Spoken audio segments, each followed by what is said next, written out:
One बंधु परिषद राष्ट्रीय महिला समिति की 3 एवं 4 मार्च को मुंबई में संगोष्ठी आयोजित हुई। Garware club house Wankhede stadium Mumbai में आयोजित इस कार्यक्रम में देश भर की लगभग 50 महिलाओं ने भाग लिया। वन बंधु परिषद की राष्ट्रीय महिला समिति पूरे देश में लगभग 50,000 से आसपास परिषद द्वारा चल रही पाठशालाओं का जहां सेवा संस्कार एवं शिक्षा का उत्तम प्रशिक्षण दिया जाता है। इससे पहले सत्र का शुभारंभ वन बंधु परिषद की मुंबई उपाध्यक्षा श्रीमती मंजू एम लोढ़ा ने अपने कवित्व अंदाज से किया, जिसमें नारी शक्ति की क्रियाशीलता पर कवित्व पढ़कर सत्र में नया जोश भर दिया। मैं आपको भी है कि किसी कवि की कल्पना जैसा सुंदर सलोना रूप तुम्हारा, उसको 100 बार बजाई जिसने तुम्हें संवारा। किन शब्दों में बांधू तुम्हें हे नारी, सृष्टि के रचयिता ने बड़े जतन से गढ़ा है तुम्हारे रूप को। कोमल तन, श्यामल रंग, मृगनयनी है नाम तुम्हारा। श्रद्धामयी, शक्तिमयी, ज्ञानमयी, हे माया इस धरती का वरदान हो तुम। फूलों सी कोमलता ही नहीं, पर्वत सी दृढ़ता भी है तुम्हें। सागर से विशाल हृदया, सहनशीलता है गुण तुम्हारा। किन शब्दों में दो परिभाषा, हर शब्द तुमसे छोटे लगते हैं। सरस्वती के ज्ञान का भंडार, लक्ष्मी का वरदान तुम ही हो। माँ अन्नपूर्णा और माँ दुर्गा वह भी तुम ही हो। उषा की बेला, दिन की धूप और गोधूली की शाम वह भी तुम ही हो। थके पथिक की सच्ची हमसफर, जीवन का सच्चा साथ तुम ही हो। सच्चा साथ तुम ही हो। Happy women's day. नारी कहते प्रेम, त्याग, सहनशीलता, ममता आदि गुणों का एक ऐसा सम्मिश्रण है जिसका उपयोग वह समस्त मानव एवं मानव जाति के कल्याण के लिए करती है। तभी तो कहा जाता है कि वो घर घर नहीं, भूतों का डेरा है, जहाँ पर नारी का वास नहीं। और मनुस्मृति में भी कहा गया है कि जहाँ नारी की पूजा होती है वहीं पर देवता वास करते हैं। आज हम 21वीं सदी में प्रवेश कर चुके हैं और आज हमारा स्थान केवल घर की 4 दीवारी तक सीमित नहीं है। अब घूंघट में छिपी रूढ़िवादिता का स्थान आत्मसम्मान और आत्मविश्वास की रोशनी ने ले लिया है। आज सागर की अतुल गहराइयों से लेकर आसमान की अनंत ऊंचाइयों तक नारी ने हर जगह अपना परचम फहरा रखा है।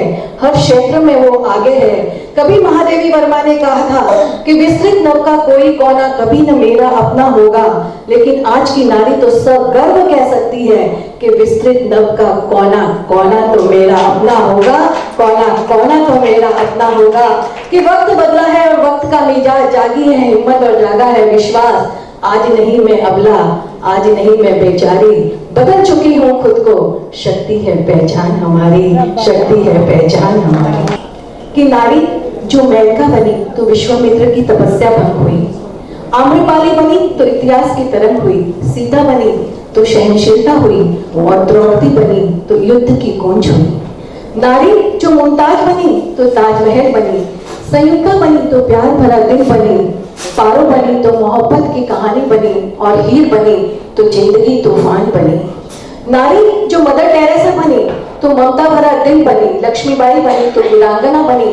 पद्मनी बनी तो इतिहास का जौहर बनी और पन्नाधाई बनी तो स्वामी भक्ति की मिसाल बनी। नारी जो मरुदेवी माता बनी तो प्रथम मोक्षगामी बनी। चंदनबाला बनी तो साथियों की सेवोर बनी। सुलसा और रेवती बनी तो विश्वास बनी और ब्रह्मी और सुंदरी बनी तो अंक और अक्षर की तालीम बनी।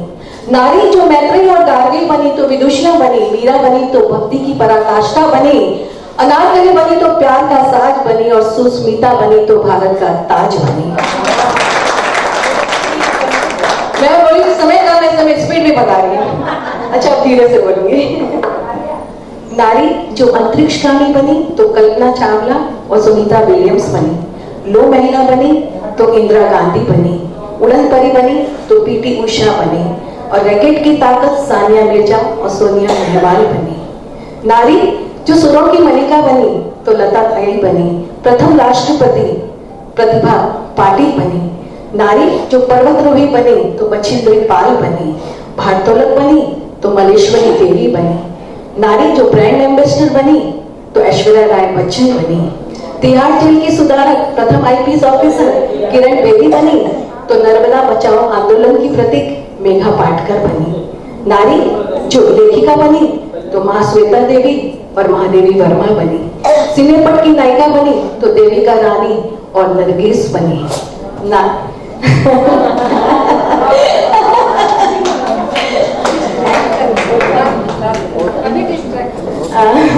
और अभी हाल में भी हमने देखा कि हमारे जो भी नारी पीवी सिंधु, दीपा मलिक, वो भी सारी की सारी नारियां थी और फर्स्ट बेबी ट्यूब की जनक इंदिरा हिंदुजा बनी और व्यवसायिक जगत का नामचीन चेहरा कल्पना मजूमदार बनी।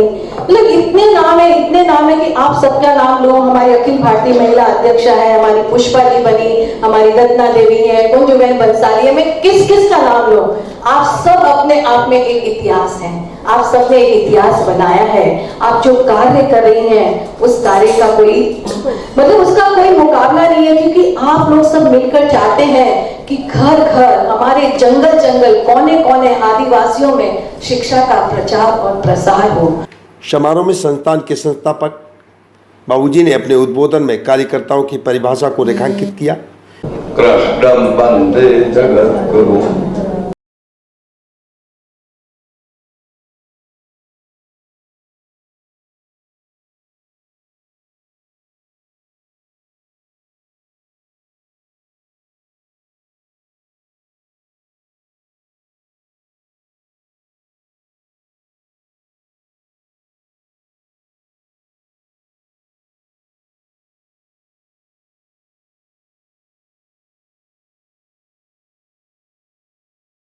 जी की तरह हृदय चीर के दिखा देता कि वास्तव में कितनी प्रसन्नता हो रही है।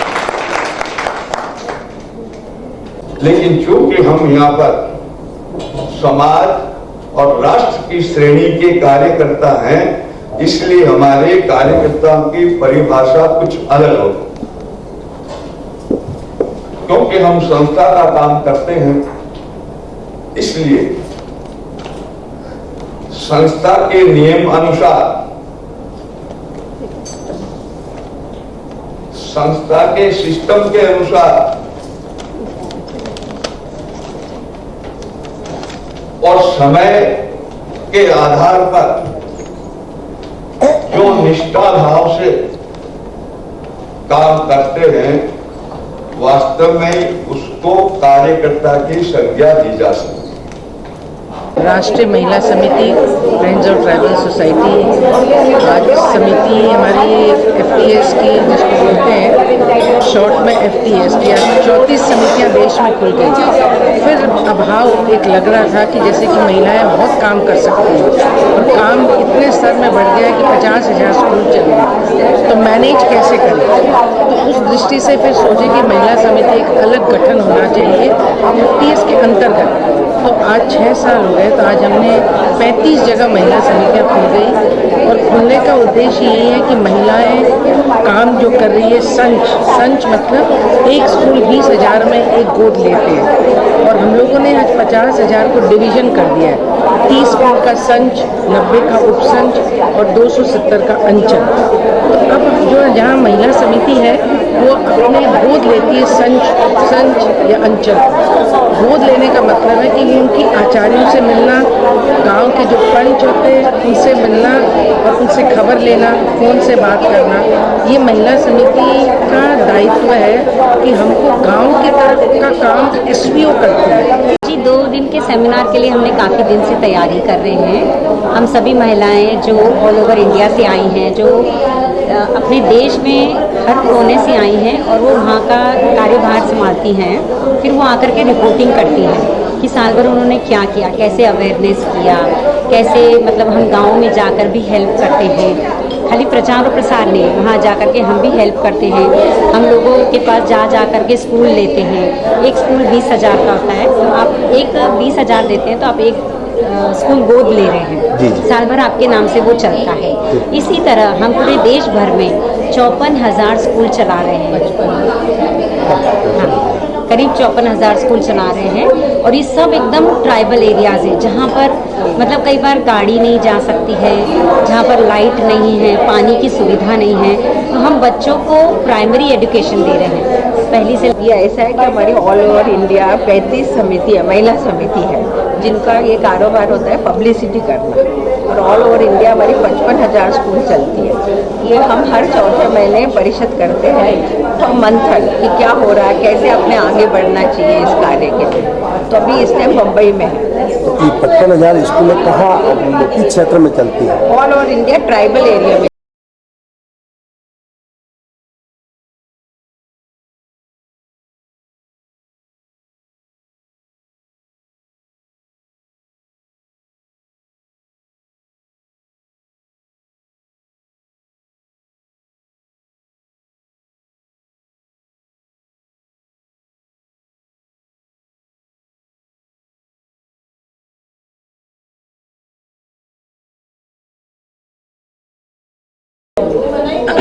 किस तरह का वहाँ पर सिलेबस चलता है 55,000 स्कूलों में? प्राथमिक शुरुआत कहाँ से होती है? क्या नर्सरी से शुरुआत हम होती है? मोस्टली अपने इस पे संस्कृति पे देते जी। हैं कि अपना सब हिंदू धर्म का कैसे करें, उनको हनुमान चालीसा, योगा ऐसे सब सिखाते हैं।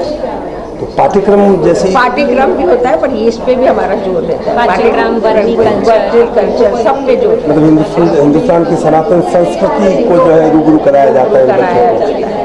ये स्कूलें जो है केजी से नर्सरी से लगा चौथी करके तक, चौथी एंड देन फिर हम म्यूनसिपल में उनको भेजते हैं। अच्छा, आज के जो 2 दिन के कार्यक्रम का निष्कर्ष आप क्या निकालते हैं कि हमारा कितना सक्सेसफुल होता है? बहुत कार्यक्रम? सक्सेसफुल हुआ क्योंकि 50 लेडीज आई है ऑल ओवर इंडिया से और आज सुबह उनका पावर पॉइंट प्रेजेंटेशन है जिसमें हमें पता पड़ेगा कि कहाँ क्या हो रहा है, साल भर में उन्होंने क्या किया। और हमारा ये कार्य महिलाओं द्वारा जो कार्य है बहुत ही सराहनीय कार्य है। और अभी महिला दिवस आ रहा है तो उसके पहले ही हमने एक अखिल भारतीय महिला समिति का गठन हमने मुंबई चैप्टर द्वारा किया और आज हमारे बीच में 33 चैप्टरों की विभिन्न उनकी प्रेसिडेंट, उनकी सेक्रेटरी सब यहाँ पर मौजूद हैं। लोग अपने विचारों का आदान प्रदान कर रहे हैं, हमें आगे किस तरह से कार्य करना है उसकी रचना हम कर रहे हैं। और सबसे बड़ी बात मुझे खुशी ये है कि हमारा सबसे बड़ा कार्य ये है कि हम गांव-गांव जाकर, आदिवासी क्षेत्रों में जाकर हम बच्चों को शिक्षित करें। क्योंकि मैं ये मानती हूँ कि धनवान को अपने क्षेत्र में पहचाना जाता है लेकिन जो विद्वान होता है वो समस्त विश्व में पहचाना जाता है। और आज साक्षरता की अति आवश्यकता है कि एक एक इंसान साक्षर होना चाहिए ताकि हमारा जो देश है विश्व गुरु फिर से बन सके। साक्षर और संस्कार दोनों चीजें होती हैं। दोनों चीजें होती हैं, बिल्कुल। संस्कार होगा तो ही साक्षरता उसमें निर्भर करती है। बिना संस्कार की शिक्षा कोई मायने नहीं रखती है, वो आपको गलत दिशा में ले जाएगी। जिस तरह से रावण का नाश हुआ, उनके पास सारी कलाएं थी, सारी शिक्षाएं थी, लेकिन संस्कार नहीं होने से उनका नाश हुआ। उसी तरह से कि सबसे पहले भले आप किताबी शिक्षा आपने कम पढ़ी हो चलेगा, लेकिन सबसे जरूरी है संस्कार। अगर आपके पास संस्कार होंगे तो आप दुनिया में कुछ भी कार्य कर सकते हैं। संस्कार और शिक्षा के साथ आपने सेवा का प्रकल्प उठाया है संस्थान में, तो सेवा के बारे में भी आप बताएं। परिवार और देश और समाज सबकी धुरी महिला ही है। अगर महिला नहीं होती तो कुछ भी नहीं होता। भगवान ने भी जब इस देश की संसार की रचना की तो सबसे पहले उन्होंने जैसे ज्ञान का है, लक्ष्मी का है, अन्नपूर्णा का है, दुर्गा का है, सारे ही पद तो महिलाओं को दिए। उससे आगे और क्या बाकी रहेगा? ये स्वरूप उभर करके सामने आ रहा है। हाँ बिल्कुल। बॉम्बे चैप्टर की पैटर्न हूँ और मैं सबको आशीर्वाद देती हूँ कि आप लोग सब जितने बढ़ते हो उससे भी आगे बढ़ो और मंजू जी के जैसे नाम कमाओ। ब्यूरो रिपोर्ट, शुभ समय ऑनलाइन न्यूज चैनल मुंबई।